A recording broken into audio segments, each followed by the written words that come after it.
Assalamualaikum warahmatullahi wabarakatuh. Saya Zaitun Rambe, peserta Latsar CPNS tahun 2022, angkatan 27 kelompok 4. Pada video kali ini saya akan menampilkan learning journal mengenai manajemen ASN, materi agenda 3 dengan pengampu materi Bapak Dr. Handus Muhammad Kafi Tambunan MSI. Manajemen ASN ialah pengelolaan ASN untuk menghasilkan pegawai ASN yang profesional, memiliki nilai dasar, etika profesi, bebas dari intervensi politik, bersih dari praktik korupsi, kolusi, dan nepotisme. Menurut Undang-Undang Nomor 5 Tahun 2014, ASN terbagi menjadi dua. Yang pertama yaitu PNS. PNS adalah warga negara Indonesia yang memenuhi syarat tertentu diangkat sebagai pegawai ASN secara tetap oleh pejabat pembina kepegawaian untuk menduduki jabatan pemerintahan. Yang kedua ialah P3K atau pegawai pemerintah dengan perjanjian kerja, yaitu warga negara Indonesia yang memenuhi syarat tertentu yang diangkat berdasarkan perjanjian kerja untuk jangka waktu tertentu dalam rangka melaksanakan tugas pemerintahan. Fungsi dan tugas ASN. Yang pertama ialah sebagai pelaksana kebijakan publik.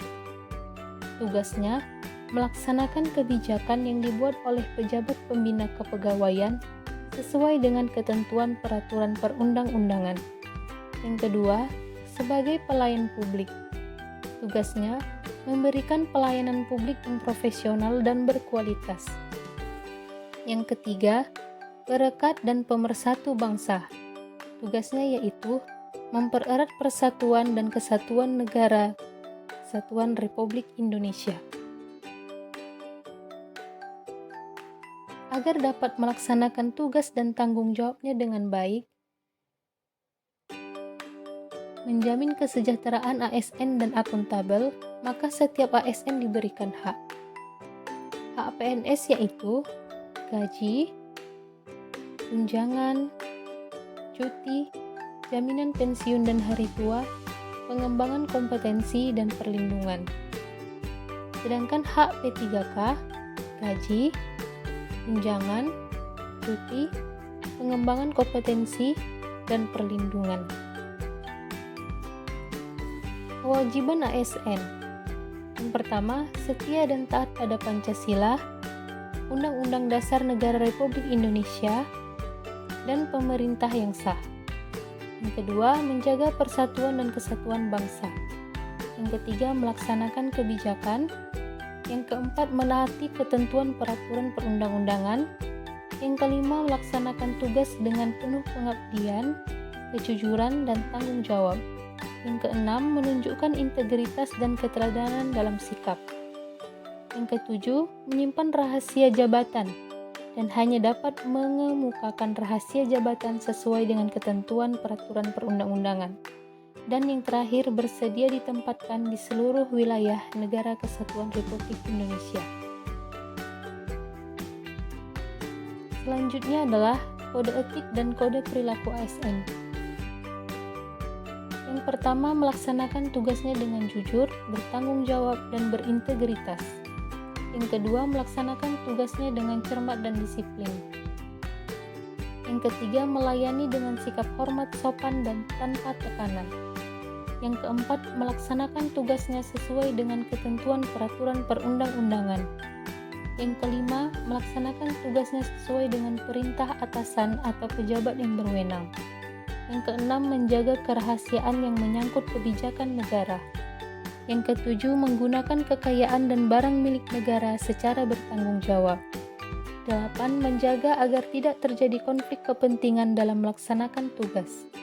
Yang kesembilan, memberikan informasi secara benar dan tidak menyesatkan kepada pihak lain yang memerlukan informasi. Yang kesepuluh, tidak menyalahgunakan informasi internegara, tugas, status, kekuasaan, dan jabatannya untuk mencari keuntungan.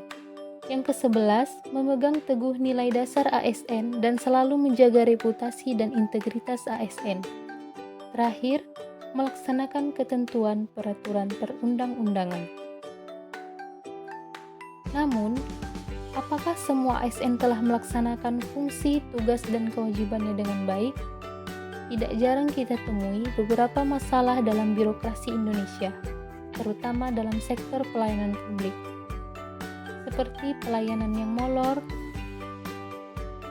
atau praktek KKN, dan juga pegawainya yang bekerja dengan santai, padahal masih dalam waktu bekerja.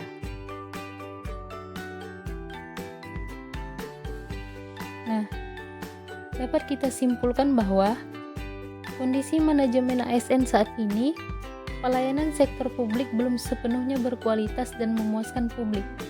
Nah, tujuan yang ingin dicapai ialah pelayanan sektor publik yang berkualitas.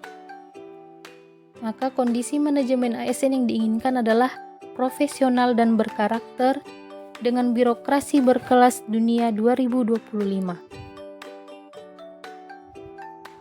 Untuk mencapai tujuan yang diinginkan, maka dalam manajemen pengelolaan ASN diberlakukanlah sistem merit.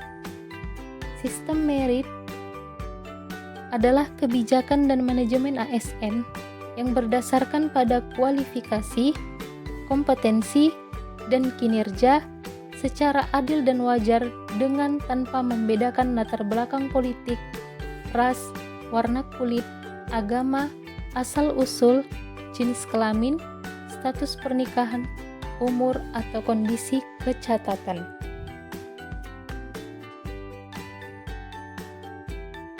Manfaat sistem merit bagi instansi: mendukung keberadaan penerapan prinsip akuntabilitas, dapat mengarahkan SDM untuk dapat mempertanggungjawabkan tugas dan fungsinya.